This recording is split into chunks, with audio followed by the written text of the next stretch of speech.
चलिए आपको सीधा लाइव ले चलते हैं, जहां इंडियन इंडस्ट्रीज एसोसिएशन द्वारा आयोजित उद्यमी महासम्मेलन में सम्मिलित हो रहे हैं मुख्यमंत्री योगी आदित्यनाथ। के लिए अभी से आप लोग अपनी तैयारी करिए। जैसे इस बार आपने देखा होगा कि इंटरनेशनल बायर्स भी बड़ी संख्या में आए थे, ऐसे ही हमारा प्रयास होगा कि अगले वर्ष भी काफी बड़ी पैमाने पे देश और दुनिया के बायर्स इस अवसर पर उपस्थित हों, इन कार्यक्रमों के साथ एक सफलतम आयोजनों के साथ जुड़ें और फिर केवल नोएडा ही नहीं, प्रदेश की राजधानी लखनऊ है, आगरा है, वाराणसी है, प्रयागराज है या फिर बुंदेलखंड के क्षेत्र हैं, अन्य क्षेत्रों में भी इस प्रकार के ट्रेड शो हों जिससे लोगों को आगे बढ़ने का अवसर प्राप्त हो। प्रदेश में हम लोगों ने बहुत सारे कार्यक्रमों को आगे बढ़ाया है। खासतौर पर हम लोगों का पहले से इस पर फोकस भी है और प्रधानमंत्री जी ने दीपावली के पहले भी इस बारे में आह्वान किया था कि लोकल प्रोडक्ट को खरीदने के लिए लोगों को प्रोत्साहित करना। और हम लोगों ने पहले से भी यहां से शासनादेश जारी किया है। आज यहां पे मुख्य सचिव भी हैं, मैं मुख्य सचिव महोदय से भी इस बारे में कहूंगा। हमारा प्रयास होना चाहिए कि शासकीय क्रय की जितनी भी योजनाएं हैं उसमें हमारा प्रयास होना चाहिए कि स्थानीय प्रोडक्ट को हम प्राथमिकता दें और कम से कम 25% की लिमिट को तो हम प्रभावी ढंग से उसको लागू करने की कार्रवाई को तेजी के साथ आगे बढ़ाएं।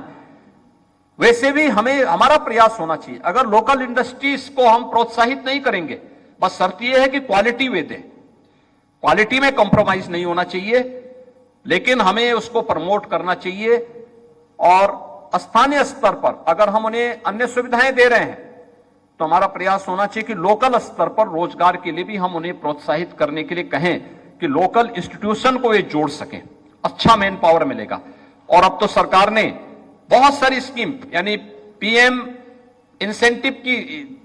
इंटर्नशिप की स्कीम भी आई है और सीएम इंटर्नशिप की स्कीम भी आई है, जिसमें अगर इंडस्ट्री इंस्टीट्यूशन से जुड़े हुए उन छात्रों को अपने साथ जोड़ती है, आपको हैंड्स मिलेंगे काम करने के लिए, लेकिन साथ साथ मानदेय देने में केंद्र और राज्य सरकार भी आपको आधी मदद कर देगा।